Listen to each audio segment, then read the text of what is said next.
So hello, thank you everybody. So my name is Jaime Salvador. I come from the National Autonomous University of Mexico, and today I'm here representing my colleague Anton Pashkov, who couldn't be with us because his visa didn't arrive in the expected time. So yeah, bad news. But anyway, um, so I'm going to present our approach to try to solve this second challenge of CAMDA. So each year, CAMDA organizes challenges which leverage big data in life sciences. So one of these year challenges is to predict um, if an isolate of bacteria is resistant or not to an antibiotic, and based just in genomic data. So CAMDA provided us with 7,000 isolates from 9 species, um, tested with 2 antibiotics, like meropenem and ciprofloxacin. So there were like mainly two questions that we have to solve. First of all, is an isolate resistant to an antibiotic? And secondly, at what concentration? Like we just mainly focused on the first question. Is an isolate resistant to an antibiotic? So yeah, why is this important? Well, there's been an arms race between antibiotic development and bacterial resistance evolution. So as we can see in this slide, we have some tables. In the table in the right, we can see some antibiotic mechanisms. And here we have our antibiotics. So meropenem inhibits cell wall synthesis, while ciprofloxacin inhibits nucleic acid synthesis. So how do we know if an isolate is resistant to an antibiotic? Well, we have a measurement that is called MIC, M-I-C, and basically is the lowest concentration of a substance which prevents visible growth of an organism. And we have a table here, and in which we have all the bacteria that CAMDA provided to us, and we have a threshold to know if it's resistant to an antibiotic or not. So, for example, we can say that Escherichia coli will be, if we can say that an isolate of Escherichia coli will be susceptible to meropenem if it's less than 1, but will be resistant to meropenem if it's bigger than 4. So, yeah, also we can use machine learning models to predict antibiotic resistance. In this table, I have some examples. And as we can see, the performance in these examples are pretty good. Like we have really good accuracy. So yeah, well, we can divide our methodology into 4 steps. So first, the pre-process, in which we took genomic data of our samples and obtained gene count tables. And then it goes feature selection and dimension reduction. And both of us allowed us to reduce the size of our training tables.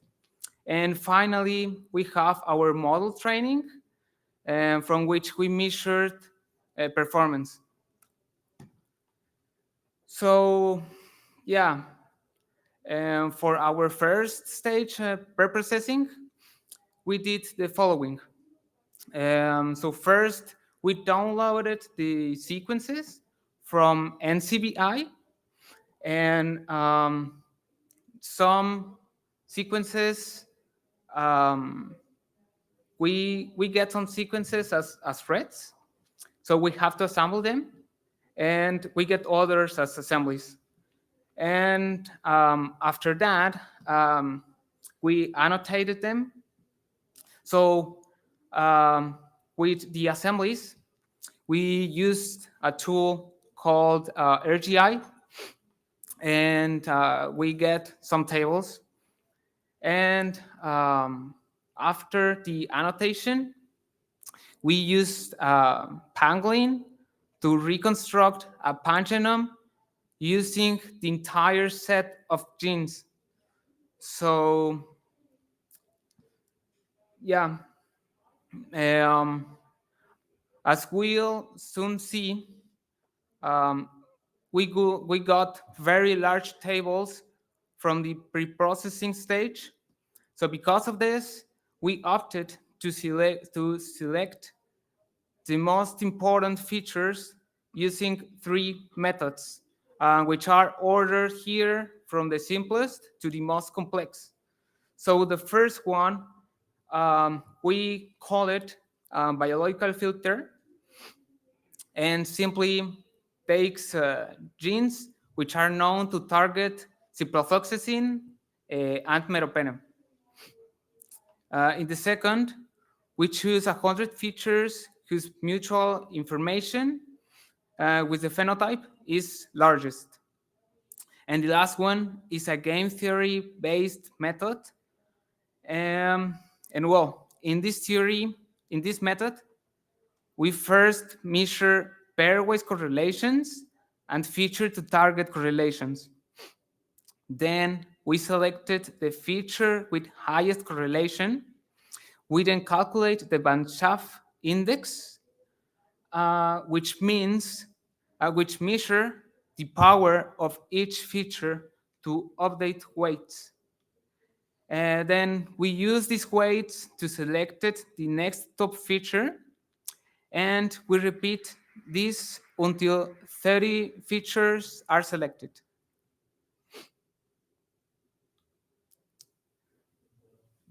And well, another approach we took is to reduce dimensions. So we passed our data to TF-IDF, so term frequency inverse document frequency, which is a technique used in text processing that gives more importance to less common features. And then we run NMF, PCA, and UMAP, both on TF-IDF data and on raw data. So yeah, finally, we run 7 machine learning models. We performed a grid search for the parameters shown in this slide in order to find the best ones, except on random forest and Gaussian naive Bayes. So yeah, what did we get? The data sets we got from the pre-processing and reduction stages have 4 main characteristics.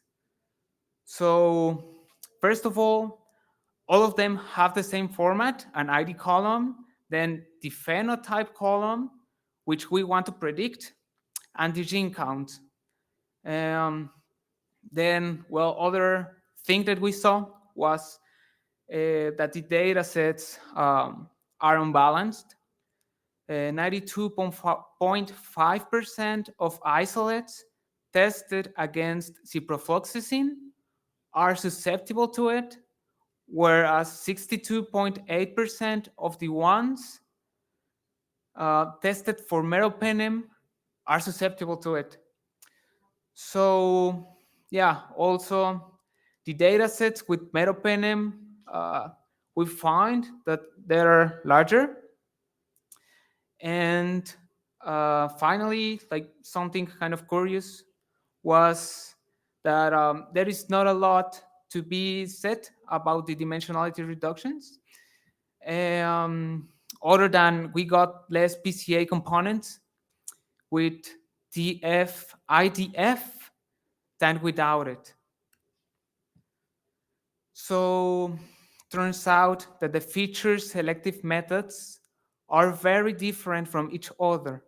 In these pictures, we can see some Venn diagrams which compare the intersection of features within the three different methods. And as we can see, the intersection between these three circles is very small compared to the values we can find specific for every feature selection method, which tells us that every method has a different way to evaluate how important a feature is. So it turns out the model performance depend on the antibiotic. So let's have a look at the slide. So this slide show us two heat maps within the F1 score of different models. Um, so a score of different models granted different selected or dimensionality reduction date. So every row is a model. So we have random forest, logistic regeneration, and so on. And every column is one of our feature selectors methods or dimensionality reductions. And so, for example, bio is biological feature filter, GTS is the game theory selector, MIS is the mutual info selector, and so on.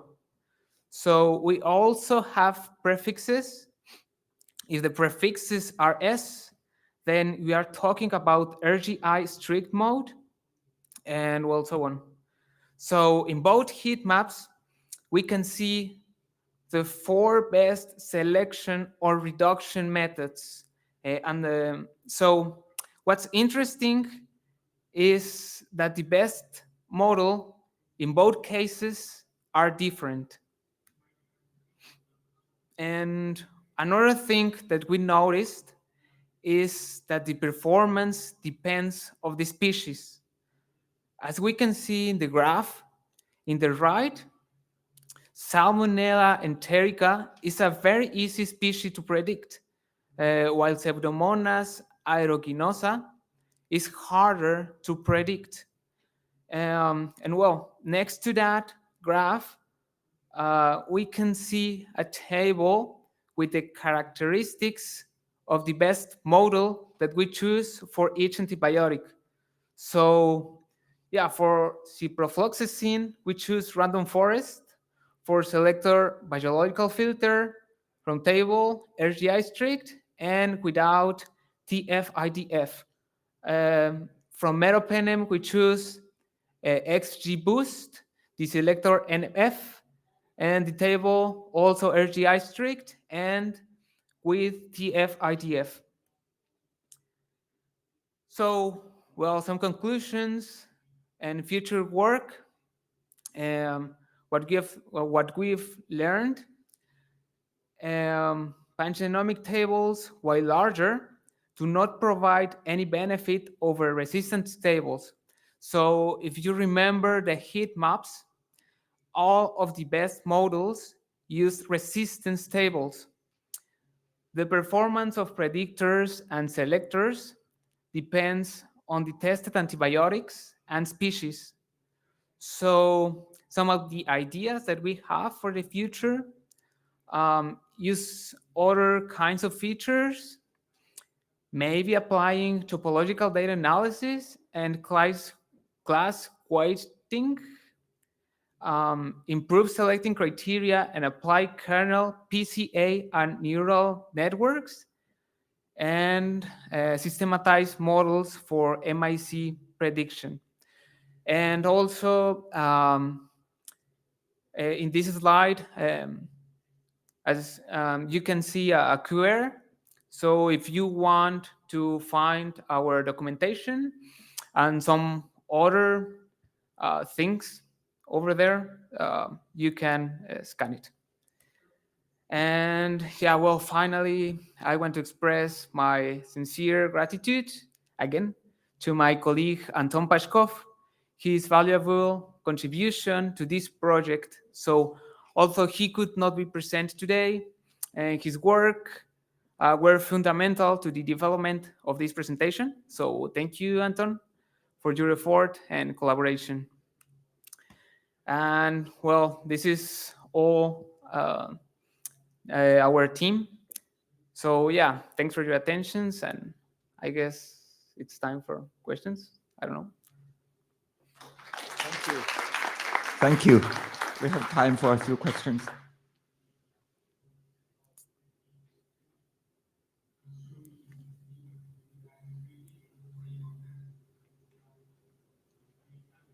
Hi, thank you very much for your presentation. Beyond what the model says, why do you think ciprofloxacin was easier to predict than meropenem? Yeah. Yeah. Well, the thing is that we find that the data sets are unbalanced. So, like, we have more susceptible isolates in ciprofloxacin. So when we try to predict them, like, it was more likely that the other ones were susceptible, right? So yeah, that's why I said that. Okay, sorry Yeah, if I so can make another maybe question. Yeah. Do you think maybe it's also because of the biological action of each antibiotic in the bacteria? Yeah, well, yeah, maybe that can be. I don't remember if we tried to do something. Yeah, because yeah, well, it can be. Yeah, you're right. Okay, thank you. Thank you Yeah. very much.